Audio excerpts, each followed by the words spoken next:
Yo, yes sir, man. We live and we back. Welcome back to the Golden Goose DFS show. I am your host, Chandler Blakely, aka Goose Man. Here today bringing you another edition of my starting five for Draftkings and Fanduel, alright? And before we get into that, y'all know we got the lineup review going over yesterday's slate, going over my best lineups and how we tried to attack it, alright? So y'all do me a favor, if you're new here, hit that subscribe button. If you're here at all, definitely hit that like button, man, and turn your notification bell on, man, so you can be here rocking with us every day when a video drops, alright? Let's get into this breakdown, man. Yesterday, small 3 game slate, man. Took it light yesterday. I think I only did like 2 or 3 lineups on DraftKings, and I only did one lineup on FanDuel. Played a lot of football yesterday, so that coupled with it was a 3 game slate, man, made me just go super light on basketball yesterday. But here's my best lineup right here, 246 right here. Rough day yesterday, especially with it being a small slate and the chalk on the small slate missing like it did. So at the top, Tyus Jones was just heavy on him with no John Morant, man. So a lot of other people, 42% on right here in this contest. He gave us 22 fantasy points. Terrence Davis at my shooting guard got him at 43%. It was a roller coaster ride with Terrence Davis yesterday, man. Early, two quick early fouls. He had to go to the locker room for some type of injury. Came back out and played. All in all, just to get us the 21 DK points at 43% on yesterday from Terrence Davis. Coming in at small forward, when Jason Tatum in his matchup against the Toronto Raptors, he only gave you 32 fantasy points right here at 47% on. Not nearly enough at that price tag yesterday. Coming in at my power forward, when Scotty Barnes here, just trying to go to what I thought would be some lower owned guys. Got Scotty Barnes at 29%. You know, as low as you could be on a 3 game slate. So got him right at 30% on, man. He had a nice game for us, gave us 41 DK points. At my center spot in this line, I went with his running mate, Pascal Siakam. The same exact ownership as Barnes here, man. He gave us 34 DK points. Needed some more from him right here in this spot. At my other guard, when DeAnthony Melton got him in 43% on as well. 28 fantasy points from DeAnthony Melton. It was the Memphis guys was the chalk yesterday, so you just had to get the right ones, the right combinations. Some of them failed, some of them got there. At my other four, went Dylan Brooks, was just heavy on that Memphis side of the game. Got him at 29% on. I thought he'd be a little higher on than this, but he gave us 34 DK points in this matchup as they just crushed the Kings, man. I didn't anticipate them blowing out the Kings like that, especially with no Ja Morant. Thought the game would be a little closer, a little more tightly contested, and we could have saw some better fantasy outcomes. But be that as it may, it did not happen. In my last spot here, Cade Cunningham, man, got him at 28% on. Just trying to take advantage of that Lakers defense once again. He was solid. Nice double from him. Gave us 34 DK points. It was expecting a little more from him at the 7,500 price tag and needed a little more from him. But there you have it, my best lineup on DraftKings, man. 246 there. Go over to FanDuel, my one and only lineup here. Put up 256 at the top. Went Fred VanVleet, just trying to play the other side of that Raptors game. You see on DraftKings, I went Barnes and Siakam. On FanDuel, I went VanVleet and Precious that route there. So if you're new here, man, I like to play the sites against each other and try to, if I'm on one part of the game on DraftKings, I try to go another part on FanDuel. That way you can kind of cover your bases and across both sites and give you different builds. So with Fred VanVleet here, got him at 15% on. He gave us right at 42 FanDuel points. Very solid effort from Fred VanVleet yesterday. Coming in at my other point guard, just went Tyus Jones again, man. Felt like he was the spot to be yesterday. 51% on over here in this contest. Only 22 FanDuel points, though. A little bit of a disappointment for Tyus Jones today. At my shooting guard, Terrence Davis once again. Got him at 19% on over here on FanDuel. A lot lower ownership. He gave us right at 20 FanDuel points. At my other shooting guard, I went Buddy Hield. Just trying to get a piece of this game. The Sacramento-Memphis game was the best fantasy environment on the slate yesterday, in my opinion. This one in the Lakers game. So got Buddy Hield at 26% on. He gave us 23 FanDuel points. Coming down to my small fours, I went Dylan Brooks here. Got him at 41% on. He gave us 36 Fanduel points on yesterday's slate. At my other small four, went Karis LeVert, man. Tried to take advantage of what I thought was a low price Karis LeVert in a nice matchup against the Bucks. Got him right at 22% on. He gave us 24 FanDuel points. Solid outing from Karis LeVert yesterday. No real peripherals, though. He had the scoring, but just didn't give you any peripherals. Still think there's plenty of upside there for LeVert, so definitely would be playing him in the future, especially at that price tag. I'm a power forward. Decided to pay up the Giannis over here, man. Got him at 54% on. He gave us 44 FanDuel points. So, as they handled the Pacers pretty easily, they didn't need much from him. No real closing run from Giannis in this spot. So, yeah, solid effort from Giannis, but definitely needed a 70-pointer from him on yesterday's slate. And my power forward, Jason Tatum, once again, just it like he took the night off scoring wise. I don't know if they just didn't need him to score or he couldn't get it going, one or the other. I didn't get a chance to watch this particular game, but came in at 28% on only 30 FanDuel points. Man, he only gave you 8 real life points, so that tells you, man, it's plenty of. If he's scoring the ball well, man, he would have crushed his price tag yesterday, but only 8 real life points. And at my center spot, man, Precious Achua. 6 points, 9 boards from him at 11% on, man. Only 16 FanDuel points. So, a little disappointment there from Precious Achua. But there you have it, my best lineup on FanDuel. 256. Like I said, super light yesterday. Just 1 on FanDuel and like 3 on Draftkings. So, but let's get to today's slate. See what I'm feeling over here, man. Monday. Alrighty. Looking at the main slate on DK at the top, at my point guard, I want to look at Spencer Dinwiddie. Coming back from a game off for rest, injury management purposes, going against these San Antonio Spurs, man. Dinwiddie's been pretty solid all year. As you can see, he's averaging right at 31 DK points so far this season. But I love his price tag on him at 6,200 in a great pace up matchup against the San Antonio Spurs. The Spurs are in the top 10 in pace this year, one of the faster moving teams, and they've been not so good against point guards. I don't know if that deals with the fact that DeJounte Murray has been more aggressive offensively. It's taken away from his defense, but DeJounte Murray is a solid on-ball defender, just haven't shown this year. But be that as it may, I wouldn't worry about one-on-one defense in this matchup with Dinwiddie.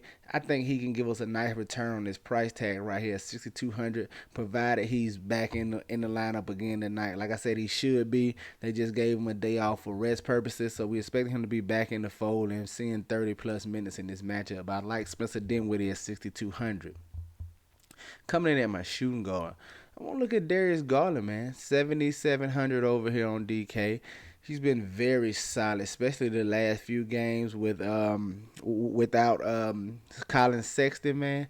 He's a solid play, man. He should have a safe floor. Looking like he got a floor around 30, so he shouldn't kill you if he has an off night at this 7,700, and you know he has 50-point upside, man. So I definitely want to look at Darius Garland right here as he's very aggressive on the offensive end with no Colin Sexton. You see him double-digit shot attempts every game, talking 20-plus, approaching double-digit three-point attempts. He has double-digit three-point attempts in 3 of the last 5. I think this is a nice play getting back to Darius Garland in this matchup against the Dallas Mavericks. Coming in at small forward, I want to look at Gordon Hayward, man, 6,300. Now, once again, you know, this play is risky. I told y'all with those Hornet guys, it can be any one of them any given night. It could be Ball, Rozier, it could be Bridges. Any given one of those can explode and have a big night for you. But I want to look at Gordon Hayward right here, man. His price just keeps falling. 6,300, and he's been very solid so far this year, man. You see him averaging 31 DK points throughout the year. Getting this matchup against the Chicago Bulls, I know he's going to go overlooked, but he should see 30-plus minutes in tightly contested games. You know, barring any foul trouble or blowouts, he's not really a heavy fouler, so I like getting Gordon Hayward in this matchup right here. As the Bulls are a tough defensive team, but I think Ball is going to draw a lot of their defensive focus. Maybe it's something to Rozier as well as he been playing lately. I think Gordon Hayward can kind of be the forgotten man over here, man. I want to get to him at the 6,300 price tag right here. Coming in at power forward, I want to look at Aaron Gordon though. Now this play is pending injury news. I'm only gonna be on Aaron Gordon if Jokic is forced to miss once again, man. As you can see, he over the last 4 games, he has just been on a tear. Other than that one game against Portland, where he only gave you 19 fantasy points, man, in 32 minutes. Outside of that, you see 38, 38, 49. Since Jokic has been out with this injury, man, he's been super aggressive on the inside. You know he gives you double potential. I like getting to him, especially at the 6,500 price tag, man. He's just been hovering around this mark right here the last 4 games. So I think we can go right back to Aaron Gordon in a perceived tough matchup against the Miami Heat. People probably be off of him. But as long as Jokic is out, I'm going to play Aaron Gordon tonight. And coming in at my center, man, Yusef Nurkic, once again. Here's my dilemma with Nurkic, all right? You know it's just the minutes. That's the only question with Nurkic. If he gets the minutes, he is going to crush. He can really give you a nice return. I ain't gonna say crush it. He can really give you a nice return at this 6,300 price tag. The only problem is his minutes, man. His minutes have been in question all year. But I want to go to him right here because we don't know. If you look at his last 2 games, you see the game against Sacramento, close game. They won by 4. I believe, yeah, won by 4. He gave you 32 minutes and put up right at 60 DK points. Now, the game after that, I played him this next game against the Golden State Warriors. It was my fault, but got ahead of myself. But I was just happy to see him at 32 minutes. That shows he can play it, and hopefully they're starting to let his minutes ramp up. Now, this 24 minutes against Golden State. He got into some foul trouble, and they got beat by 15, as you can see. That plus the fact that the Golden State Warriors are a team who likes to go small, I think that kind of added to him going off the court. So in this matchup against the Jazz, I'm hoping that this 32 minutes is going to be the new limit for him. And if he's going to play 32 minutes, I think it would be against the Utah Jazz with Rudy Gobert, the monster down there on the boards, protecting the rim. I think they need some size to box out down there. And Yusef Nurkic could be that guy, man. He's averaging a double-double on the year and in limited run, man. And there's so much upside here. He can give you – he's averaging – 32 DK points on the year. We talking about a guy who's averaging that 6x that's been playing with a 24-minute cap all season. I think we can push past that in this spot, and if he does, I'm definitely gonna want him at 6,300. Man, he is way underpriced if he gets that 30+ minutes. The only question is the minutes, man, and it's gonna be scary, but he's a safe play. He has a solid floor, even if he doesn't see the 30+ minutes, man. If he gets 24, man, he still can get you 30 DK points. So I'm going to roll him out right here. I like Yusef Nurkic on DraftKings, all right? There you have it, my starting 5. Spencer Dinwiddie, Darius Garland, Gordon Hayward, Aaron Gordon, and Yusef Nurkic, all right? Let's go take a look at Fanduel and see what I'm feeling over there. Coming in at Fanduel at the top, man, I want to look at Kyle Lowry. Yeah, 6,800 going against the Denver Nuggets. One, I think he's a solid player, especially at this price. But when you look at this game environment, we got Tyler Hero, who's questionable, who was a late scratch last game, so it's potential he could miss this game. You have Jimmy Butler, questionable as well. So if both of those guys were to miss, it would basically fall on Laurie and Bam Adebayo. They are going to be great plays if both of those guys is out. I think Kyle Lowry is a good play, whether both of them play or not, man. I like this price tag at 6,800, man. He's been very solid. He's finding his way with this Heat team. I like getting to him at this price tag, all right? Coming in at small forward, I want to look at Zach LaVine. The Chicago Bulls going against the Charlotte Hornets. Y'all know it's an up-paced matchup, one of the fastest-paced teams in the league. And Zach LaVine, I like this price tag over here on FanDuel.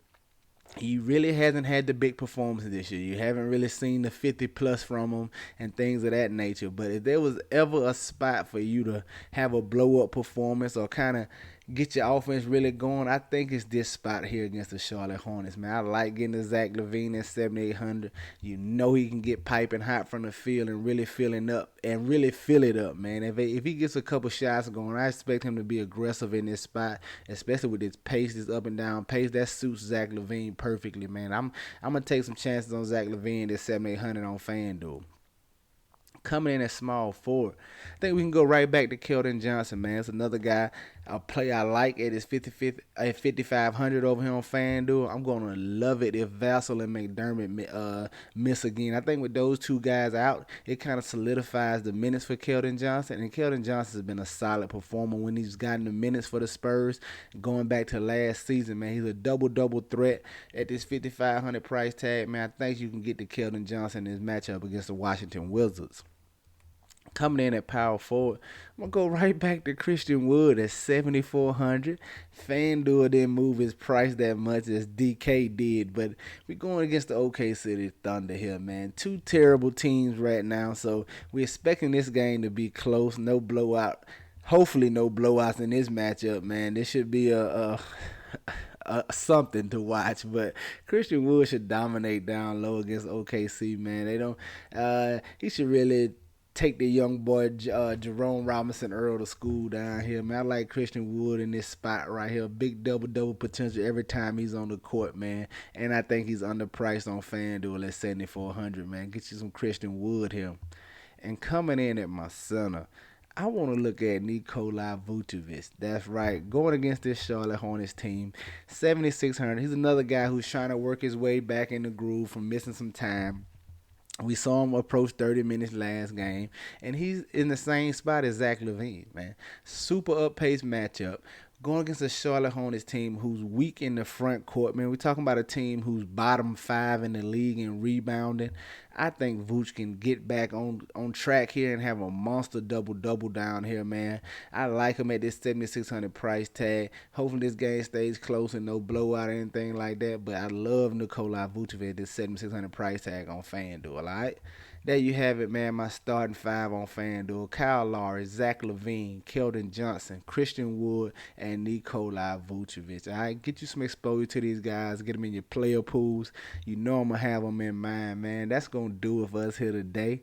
Y'all know the motto, man. Chances make champions. Y'all green up. I'll see y'all tomorrow, all right? Let's go.